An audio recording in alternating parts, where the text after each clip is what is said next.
The hum of hospital machines had become the rhythm of my days. Beep after beep, like a cruel metronome reminding me that time still moved, even when your heart wished it didn't. My daughter, Emily, lay pale and motionless in the bed beside me. Tubes ran across her arms, and the oxygen mask fogged slightly every time her fragile lungs drew air. I sat there, gripping the edge of the chair as if holding on to her life with my fingertips. Nurses came and went. Doctors whispered numbers I barely understood. But all I could think about was how Emily used to laugh. That wild, contagious laugh that filled the house when she burned pancakes or forgot her keys again. Now there was only silence. When she'd married Dylan, I'd been skeptical from the start. He was all charm and expensive watches, the kind of man who smiles too much when others are watching. I remember telling Emily, "Honey, some people love being seen more than they love seeing." She'd rolled her eyes, kissed my cheek, and said I worried too much. But sitting there in that cold room, I started to realize that maybe I hadn't worried enough. The first hint came when I called him, the night she was admitted.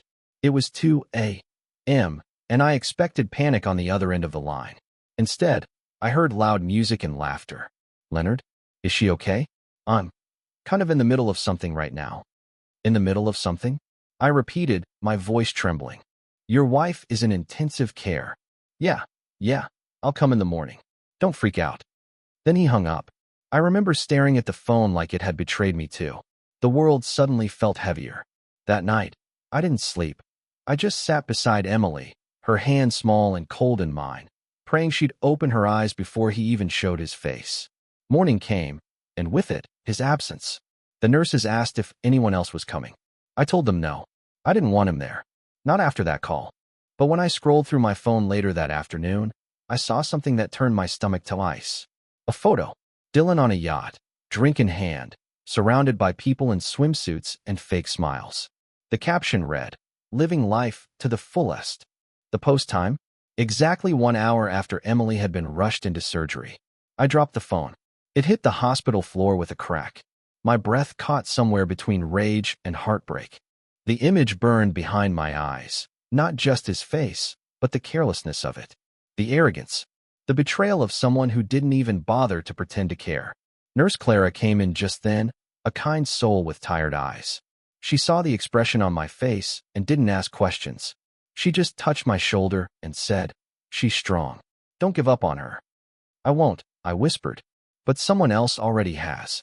The next hours blurred together. Doctors talked about chances, surgeries, numbers. I nodded, but inside, something cold and steady began to take shape. It wasn't anger. It wasn't vengeance, not yet. It was something quieter, more patient, like a storm far away on the horizon, waiting for the right moment to break. That evening, I went to the hospital cafe to get some air. The coffee tasted like ashes, but it gave me an excuse to think. My hands trembled when I took out my phone again. I looked at Dylan's post one more time, his smug grin, his sunglasses reflecting sunlight over blue waves. I saved the photo. Then, for the first time in my life, I decided to stop being the kind father who forgave everything. Because when a man celebrates while his wife is dying, he's already dead inside. And I was done pretending I couldn't see it. I walked back to Emily's room, took her hand, and whispered softly, "Sweetheart, you just rest. Let your old man handle this." Her heart monitor kept beeping steadily, and in that sound, I found my purpose. The next morning, the first light slid through the hospital blinds, landing across Emily's face. For a brief second, she looked peaceful, almost like she was just asleep. I whispered her name again, hoping she'd stir. Nothing. Only the faint hiss of the oxygen and the rhythmic beep that had become my heartbeat too. I spent the early hours just staring at her, remembering how she used to come home from work and tell me about Dylan. "Dad, he's ambitious. He wants the best for us." Back then, I believed her. But now, with every passing minute, I began to understand that ambition was just another word for greed. At 9 a.m., my phone buzzed. A message from Dylan. "How's she doing? I'll stop by later today. Got some things to take care of first." I stared at those words for a long moment. Things to take care of. My daughter was lying unconscious, and he was still busy taking care of things. I didn't reply. I didn't trust myself to write something that wouldn't burn the world down. Instead, I left the hospital for a few minutes and sat outside on a cold bench. The October air bit at my face, grounding me. A group of med students walked by, laughing about something trivial. I almost envied them. The way life hadn't taught them, yet that people could smile while someone else was dying. When I finally opened Facebook again, Dylan had posted another photo. He wasn't in the hospital. He wasn't even in town. This time, the photo showed a sunset over the ocean. Him on the yacht again, same smug grin, a glass of champagne raised high.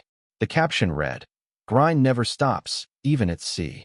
Something inside me snapped, but not loudly. It was a silent fracture, like wood splitting under pressure. The kind of break that changes the shape of a man forever. That's when I decided to find out what he was really doing. I called an old friend, Mark, who used to work as a private investigator before retiring. He owed me a favor. I once helped rebuild his porch after a storm destroyed it. "Leonard," he said, his voice low and gravelly. "Haven't heard from you in a while. What's going on? I need to know where my daughter's husband is. Right now." He paused. "You think he's cheating? I think he's celebrating something while my daughter is fighting for her life." "Find out what." By evening, Mark called me back. "You're not gonna like this, old friend." He sent me a link, a set of photos taken by someone at the marina. Dylan wasn't just partying. He was hosting a party. There were banners, champagne, and people dressed like they were at a luxury launch event. But it was the banner behind him that made my jaw clench so tight I could barely breathe. It said, "Hensley Tech, Official Ownership Transfer Celebration." My name. My daughter's name. The company I'd helped them start with the savings of my entire life. He had sold the company, our family's company, while she was in a coma. I stared at the photos until my vision blurred. The world tilted. All those late nights helping Emily and Dylan file paperwork, the weekends spent building prototypes in my garage, gone. Signed away, celebrated on a yacht, while the woman who'd built it with her hands lay between life and death. That night, I returned to the hospital later than usual. I stood beside Emily's bed, the monitor beeping slow and steady. "You trusted him," I whispered. "You believed in him because you saw good in everyone. Maybe that's my fault. I raised you to see light, not shadows." A soft knock on the door pulled me back. It was Nurse Clara again.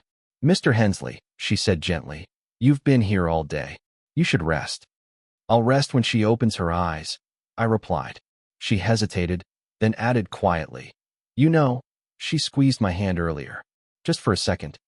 My breath caught. "She did." Clara smiled faintly. "She's fighting." When she left, I sat down and took Emily's hand again. I didn't know if she could hear me, but I spoke anyway. "Sweetheart, I need you to wake up. Not for me, for you. Because when you do, you deserve to know the truth about that man. And when that moment comes, I'll make sure he can't hide behind his lies anymore." The room fell quiet again, the air thick with antiseptic and secrets. I looked out the window at the faint glow of city lights and whispered to the darkness, "He took what's ours, Emily, but he doesn't know who he's dealing with."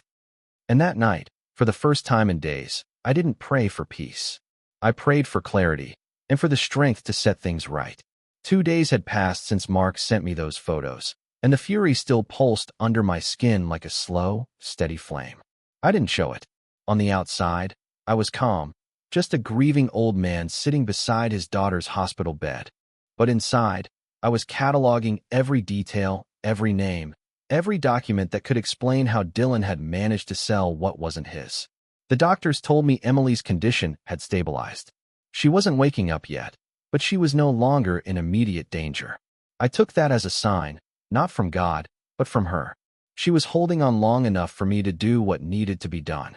That morning, while the nurses checked her vitals, I slipped out of the room and made my way to the hospital cafe again. I needed quiet and Wi-Fi. Dylan had never been careful. His confidence was his weakness. So I went through public company records online, using every bit of what I remembered from when we registered Hensley Tech. The ownership was supposed to be split, 51% Emily, 49% Dylan. That was our agreement. My savings had funded their first office space, their first batch of inventory, even the patents. But when I opened the state business registry, my heart sank. The records showed a new ownership structure, 100% Dylan Carter. My daughter's name was gone. The transfer had happened 3 days before Emily's accident. I sat there frozen, the cheap coffee cooling in my hands. Then I did what I always do when I don't understand something. I went looking for someone who did. I called our old family accountant, Paul Kingston, a man of few words and fewer friends, but he owed me enough to pick up. Leonard, haven't heard from you in years, he said, cautious. I need your help, Paul. It's about Emily. And about Dylan. There was a pause. I was wondering when you'd call about that. Look, Leonard, what I know won't make you feel better. Tell me anyway. He sighed, paper rustling in the background. Dylan came to me a month ago with documents. Said Emily agreed to sign over her shares. The paperwork looked legit. Her signature, her initials, even the notary seal. But she didn't sign anything, I interrupted. She would have told me. I figured that, Paul admitted. But the documents were convincing enough. I filed them with the board. Then last week, he closed the sale. Cashed out everything. I rubbed my temple, feeling the weight of betrayal pressing behind my eyes. So he forged her signature. Looks that way, Paul said quietly. I'm sorry, Leonard. When I hung up, my hand was trembling, but not from shock anymore, from purpose. The pieces were falling into place. Dylan hadn't just been careless. He had planned this. The trip, the timing, the paperwork, all of it. And maybe, just maybe, Emily's accident wasn't entirely an accident. That thought landed like a knife. I left the cafe, my pulse pounding in my ears. Back in Emily's room, I sat beside her and whispered, "You trusted the wrong man, sweetheart. But you didn't lose everything. I promise you that." That night, I met Mark again at a small diner off Highway 8. It smelled like burnt toast and coffee, but it was quiet, and that's all we needed. He slid a folder across the table. You'll want to see this. Inside were printouts, financial transfers, photos, even emails. One in particular froze me. From Dylan Carter. To Adrian Cole, CEO, Cole Maritime Holdings. Subject, final transfer confirmation. Appreciate you finalizing this before the weekend. Once the deal clears, I'll join you on the yacht. Emily won't be a problem. She's out of commission for a while. I stared at that line for a long time. She's out of commission for a while. The phrase rattled in my skull like a bullet. Where did you get this? I asked. Mark smirked faintly. Old habits die hard. Let's just say I still have friends who know how to pull deleted correspondence. Does it prove he planned her accident? Not directly, but it shows timing, motive, and arrogance. The man doesn't cover his tracks. I leaned back, exhaling through my teeth. For the first time in my life, I wished I didn't know how to build things, because now, I was building a plan that would destroy someone. When I got home later, the house felt emptier than usual. Her photos on the mantle, Emily in her graduation gown, Emily laughing in the kitchen, all looked like pieces of a life that had been stolen overnight. I opened my old woodworking chest and found a leather notebook I hadn't touched in years. Inside, I started to write everything down: dates, names, documents, screenshots, evidence. Not for the police, not yet. For me. Because before I handed Dylan over to anyone else, I wanted him to see what it felt like to watch everything he loved slip through his fingers, the same way he'd done to my daughter. Before I went to bed, I checked my phone again. Dylan had posted a story. Champagne bottles clinking. Another night of laughter, another fake smile. And in that moment, I whispered into the dark, "You enjoy your yacht, Dylan. Because when you dock, I'll be waiting." 3 days after that diner meeting, I began my quiet war. Not the kind with fists or shouting, the kind fought in silence, in the shadows, where truth cuts deeper than any weapon. Emily was still unconscious, but her vitals were improving. Every time I walked into that room and saw her chest rise and fall, I felt my resolve sharpen. I wasn't just doing this for revenge anymore. I was doing it to give her something to wake up to: justice. I started with Dylan's friends. The same people who smiled in his yacht photos and toasted to his success. I knew those types well. Men who chased money but feared scandal more than death. So I gave them a reason to be afraid. Mark helped me gather what I needed. He'd been digging through Dylan's online accounts and found something interesting. Offshore payments, suspicious transfers, a series of invoices to companies that didn't exist. Classic laundering, Mark said, sliding the printouts toward me. He's been bleeding the company dry for months before the sale. I spent that night drafting anonymous emails. I sent them to a journalist Dylan once bragged about knowing, an ambitious woman who'd do anything for a headline.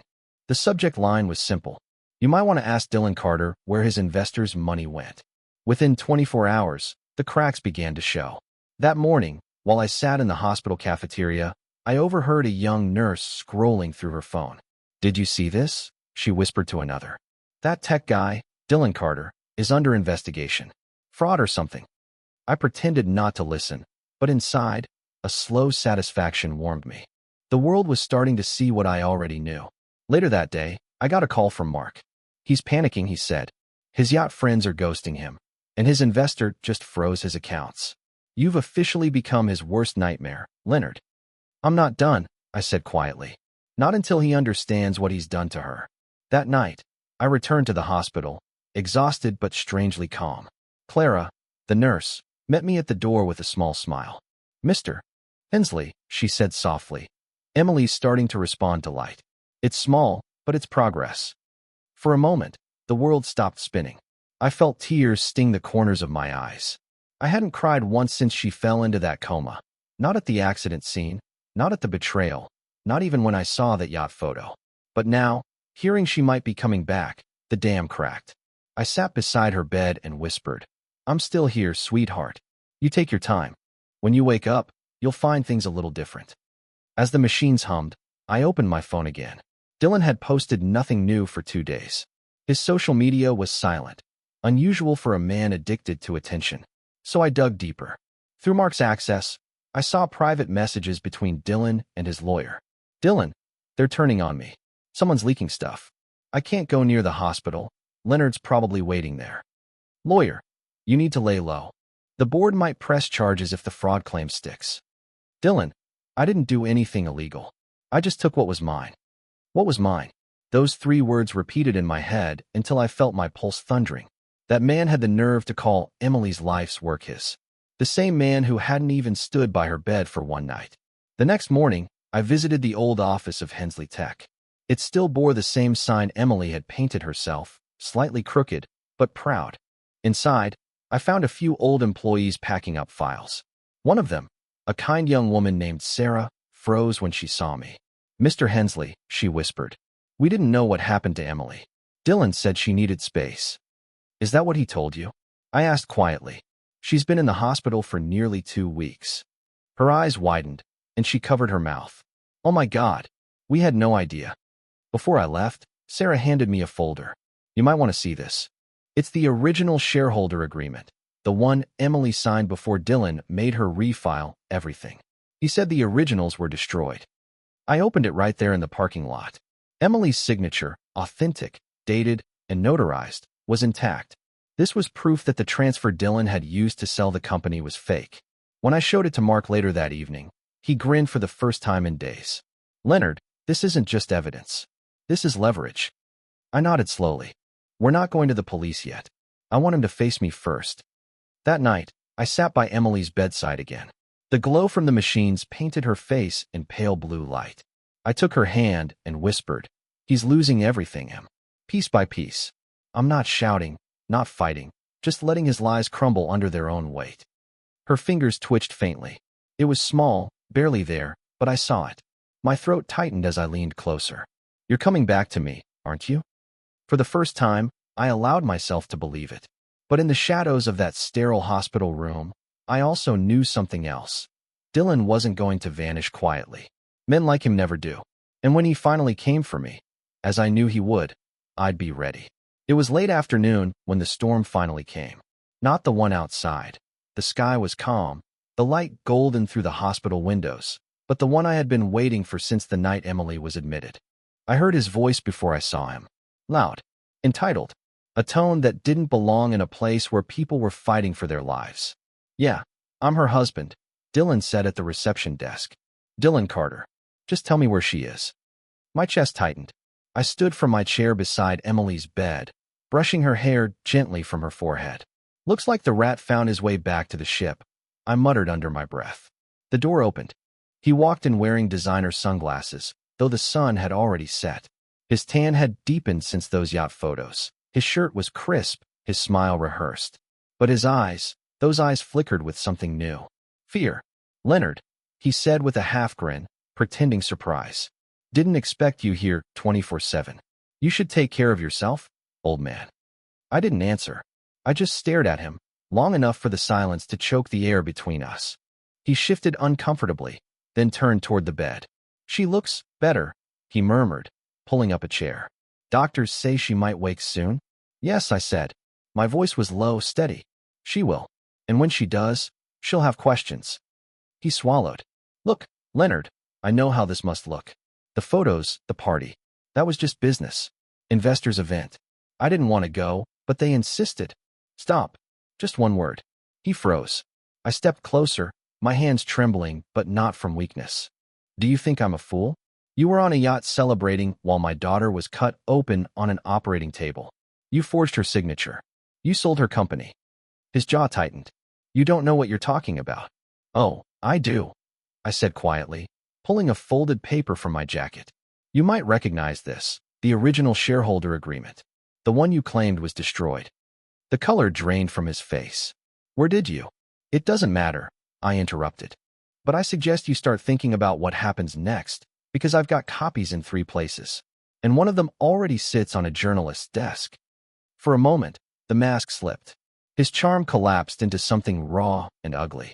You think anyone's going to believe some washed-up old man? You don't have the money or the power to take me down. I smiled faintly. Maybe not, but I've got time. And the truth. You'd be surprised how patient an old man can be. He took a step closer, lowering his voice. You play with fire, Leonard, you'll get burned. I've worked with fire my whole life, I said evenly. Built homes, fixed engines, raised a family. The difference is, I never used it to destroy people. For the first time, he didn't have a response. He just stood there, staring at Emily, then at me. His confidence was cracking like old paint. You're bluffing, he muttered finally. I leaned in close enough that he could smell the stale coffee and sleepless nights on my breath. Try me. He hesitated, then backed toward the door. You'll regret this, old man. I watched him leave, his reflection shrinking in the hallway glass until he was gone. When the door clicked shut, I exhaled for what felt like the first time in days. Clara, I called softly. She appeared a moment later, concern etched across her face. If that man ever tries to come back without me here, don't let him in. He's not family. She nodded. Of course. That night, the rain finally came, the real storm. It rattled the windows and filled the halls with a rhythm that sounded almost like the machines keeping my daughter alive. I sat in the dark beside her bed, thinking about Dylan's words. He wasn't giving up. I could see it in his eyes. The type of man who'd rather destroy everything than admit he'd lost. But what he didn't know was that he already had. When I left the hospital briefly the next morning, the parking lot was slick with rain. I found a crumpled envelope wedged under my truck's windshield wiper. No name. No return address. Just one line written in a rushed hand. You don't know what really happened to Emily. Be careful who you trust. My hands went cold. I looked around the lot, scanning for anyone watching. Nothing but gray sky and the hum of engines. I slipped the note into my coat pocket and drove home, my mind spinning. Who left it? Someone from Dylan's circle? Or someone trying to help me? That night, I sat at my kitchen table, the note unfolded before me, the rain whispering against the windows. For the first time since this began, I realized something terrible. Maybe the betrayal went deeper than I thought. And if that was true, I was no longer fighting just for justice. I was fighting to uncover the truth about what really put my daughter in that hospital bed. I didn't sleep that night. The note sat on the kitchen table, lit only by the weak glow of the lamp, its words carving deeper into me the longer I stared. You don't know what really happened to Emily. Every time I read it, the same chill ran down my spine. I'd assumed her accident was random, a slick road, bad weather, bad luck. But now it felt like another piece in Dylan's perfect plan. By sunrise, I made up my mind. I grabbed my coat, the leather notebook with all my notes, and drove toward the site where it had happened. It was an hour away, a lonely stretch of road twisting along the cliffs near Seaview Bay. The same road Emily took every evening from work. The sky was gray when I arrived, gulls circling overhead, the ocean roaring beneath the cliffs. The crash site was still scarred, broken guardrail, black tire marks fading into the dirt. I parked, stepped out, and stared at the spot where my daughter's car had gone over the edge. For a long while, I couldn't move. I just stood there, breathing in the salt air, imagining her headlights cutting through the dark, the moment when everything went silent. Then I noticed something strange. The road wasn't wet the way the police report described it. The ground here drained fast. Even after rain, it wouldn't have been slippery for long. And there were faint traces of paint on the guardrail, deep red streaks, not from Emily's blue sedan. I took out my phone and snapped photos. Then I crouched lower, brushing my fingers along the mark. It wasn't rust. It was fresh, layered, like another vehicle had clipped her before she lost control. My stomach turned cold. Back in the truck, I called Mark. "I need you to find something for me," I said. He groaned, half asleep. "Leonard, it's barely 7. Wake up. Emily's crash wasn't an accident. I think someone forced her off the road." By noon, he called back. "You're onto something." I pulled the police report. They logged a witness. Some fisherman claimed he saw a second car that night, but the statement got misfiled. Misfiled? I repeated. Or buried? Hard to say, Mark said. But here's the kicker. The witness's name was Greg Malley. Lives near the marina. Want me to find him? No, I said, starting the engine. I'll go myself. The marina was quiet that afternoon, the kind of quiet that holds secrets. Seagulls screamed overhead, ropes clattered against masts, and salt hung heavy in the air.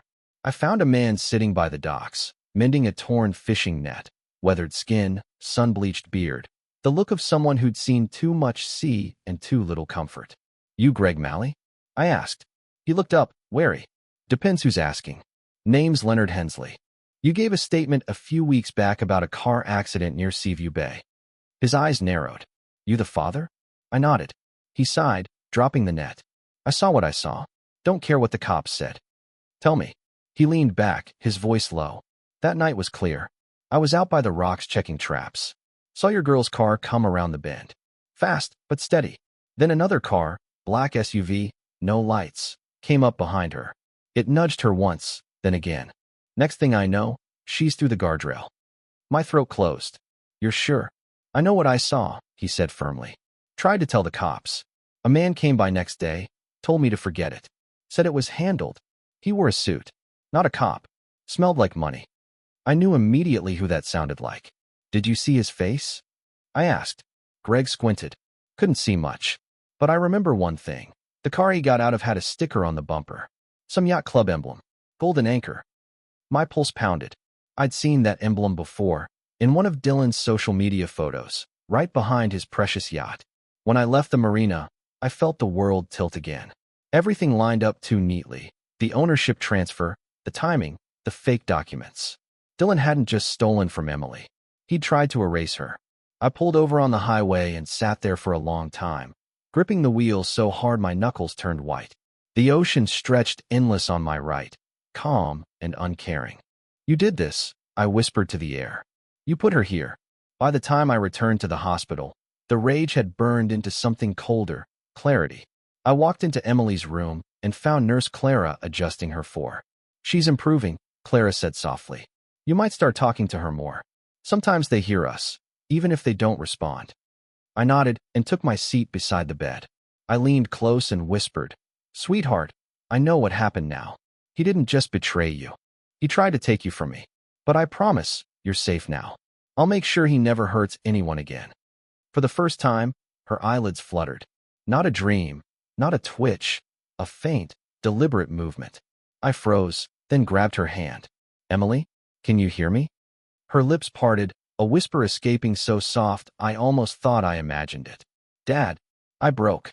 Tears I'd been holding for weeks came all at once. "I'm here, baby. I'm right here." Her eyes didn't open, but her hand tightened around mine, weak but real. It was enough. Enough to know she was coming back, enough to know she'd soon be able to tell her story. And when she did, I'd be ready to finish what I started. Because now, it wasn't just a father's revenge. It was justice for a daughter who refused to die. The morning she woke up didn't feel real at first. I was dozing in the chair beside her bed, my head resting on my arms, when I felt the slightest movement, her hand brushing against mine. Then, a weak voice, hoarse from weeks of silence. "Dad." I jerked upright. Her eyes were open, not fully, but enough to find me through the blur of light and machines. For a second, I couldn't speak. All those sleepless nights, all the prayers I never said out loud, collapsed into one quiet breath. "I'm here, sweetheart," I managed. "You're safe." She blinked slowly, her lips trembling. "What happened?" I swallowed hard. You were in a car accident. You've been in the hospital for 3 weeks. But you're going to be okay. Her brow furrowed. An accident? Her voice was weak, but something in it, confusion, hesitation, made me lean closer. Dad, it wasn't an accident. The words fell like stones. I felt my heart lurch. What do you remember? She closed her eyes for a moment, as if fighting to pull pieces of a nightmare back into focus. I left work late that night. Dylan called, said he needed me to pick up some documents from the old office. He sounded strange. Urgent. When I got there, no one was there. I grabbed the folder and started driving home. She paused, her voice trembling. Then I saw headlights behind me. Right close. Too close. The car kept flashing at me, pushing me. I thought it was someone drunk, until it swerved beside me. I looked over and her throat caught. Tears rolled down her pale cheeks. Emily, I said softly. Who was it? Her voice cracked. It was Dylan. For a long moment, I couldn't breathe. The world narrowed to a single, deafening heartbeat. He tried to run me off the road, she whispered. He was shouting something. I couldn't hear. Then he hit me. The car spun. I don't remember the rest. I gripped her hand tighter, my own trembling. It's over now, Em. You're alive. That's all that matters. She turned her head slightly, eyes filled with quiet horror. Does he know I survived? Not yet, I said. And we'll keep it that way for now. When she fell back asleep, I stepped out into the hallway.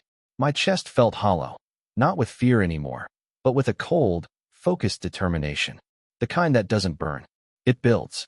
That evening, I met Mark in his truck behind the hospital. The rain had started again, tapping against the windshield like a slow drum. She remembers, I said. He whistled low. So it's true. Yeah, he tried to kill her. Mark ran a hand over his beard. Then we take this to the police. Not yet. Leonard. I said not yet. I snapped. Then, quieter. He needs to face her first. He needs to see what he tried to erase. Mark studied me for a long moment, then nodded slowly.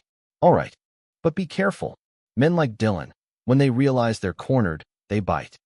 I'm counting on it. 2 days later, I arranged it. I called Dylan from a number he didn't know. When he picked up, his tone was flat, tired. Who is this? Someone you forgot, I said. Leonard. Yes. Emily's awake. Silence. Then a shaky laugh. You're lying. Come see for yourself. He hesitated, then said, Fine. I'll be there. That night, the hospital was quiet, the corridors lit only by the dim glow of the emergency lights. Emily was awake, sitting upright for the first time, her face pale but steady. When I told her what I'd done, she didn't argue. She just nodded, her eyes colder than I'd ever seen. Let him come, she said softly. I want him to see what he didn't finish. When Dylan arrived, he looked worse than before. The perfect smile was gone. The designer confidence had rotted into nervous energy. He stepped into the room slowly, glancing between us. Emily, he said, forcing a smile. You're awake. Thank God. She looked at him with a calm that scared even me. Don't use his name, Dylan. You lost that right when you tried to kill me. His face went pale. What are you talking about? I remember everything, she said. The headlights. Your voice. The impact. He started to stammer, but I cut him off. You should have made sure she didn't live to tell it. Dylan turned to me, his mask cracking completely. You can't prove anything. I took a step closer, placing my phone on the table between us. The screen lit up, playing the audio Mark had extracted from Dylan's car, his voice shouting during the crash, caught on the black box memory system.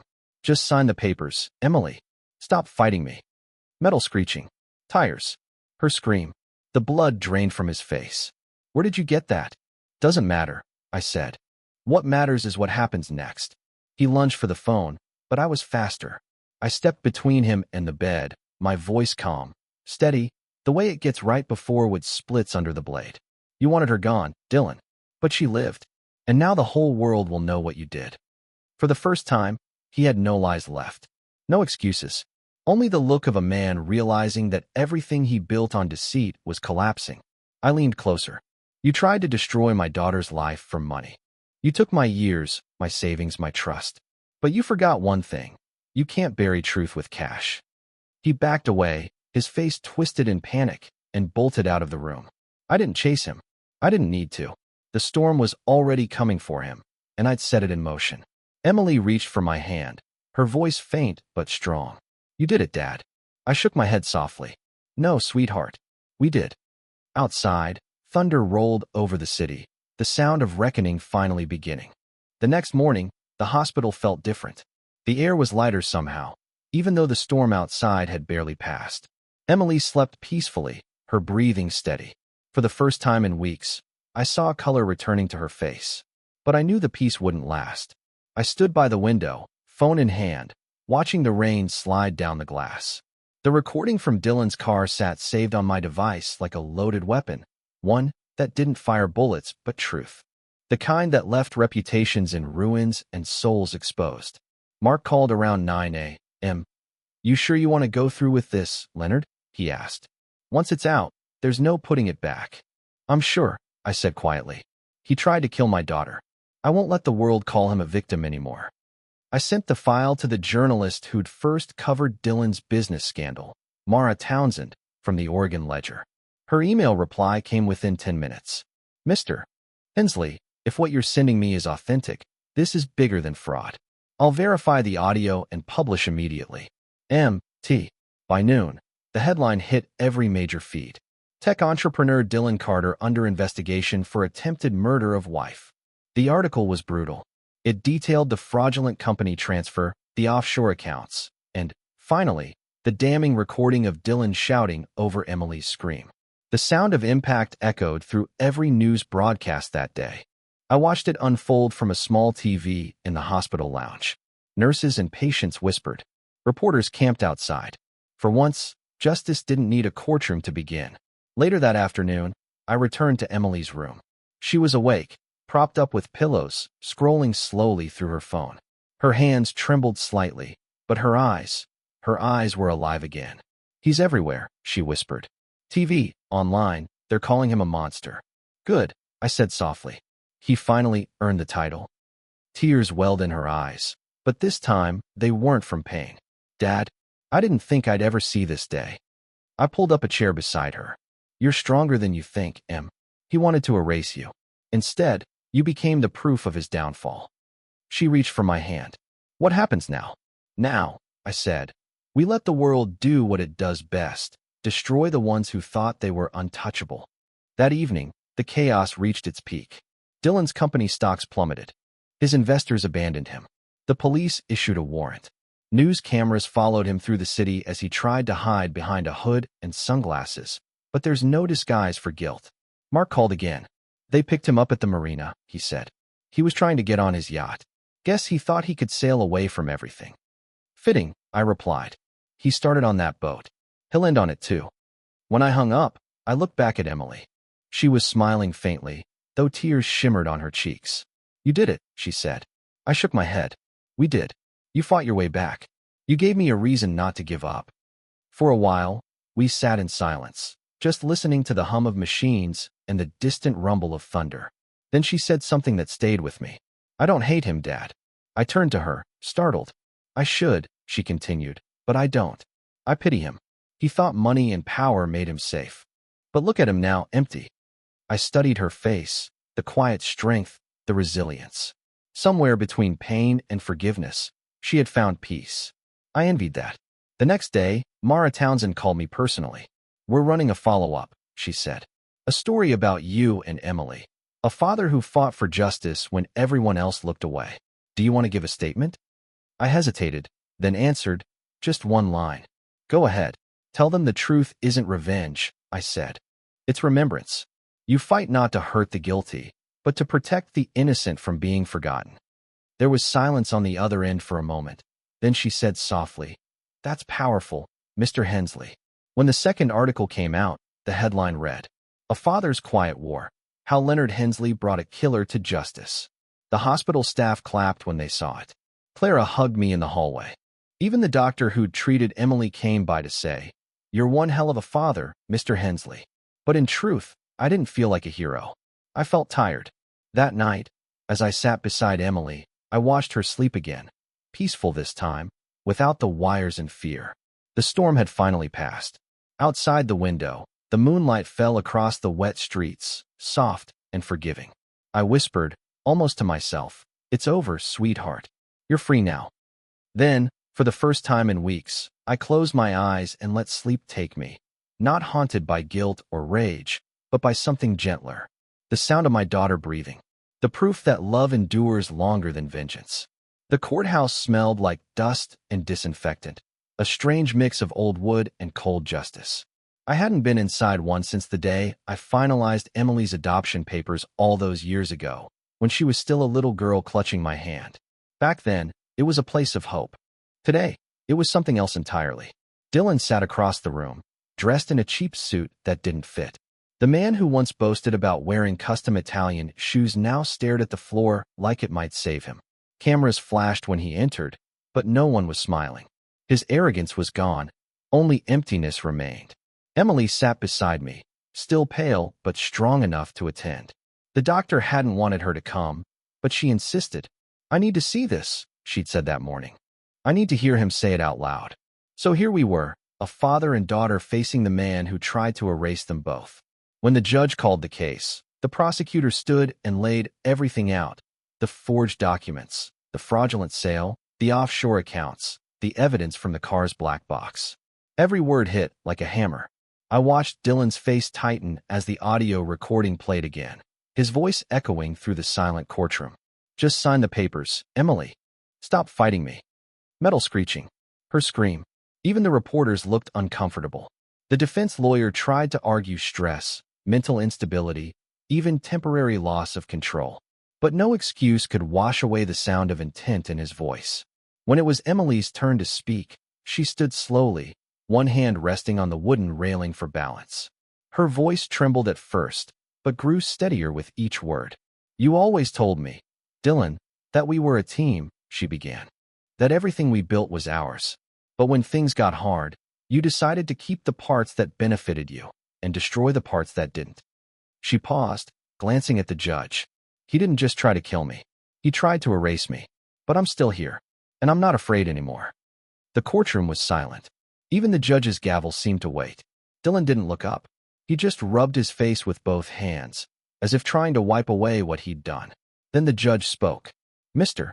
Carter, this court finds you guilty of attempted murder, fraud, and forgery. You have shown no remorse and no respect for the life you tried to destroy. The sentence is 20 years in state prison."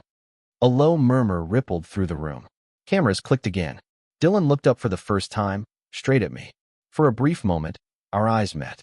There was no rage in his expression anymore, no defiance. Just a hollow kind of defeat.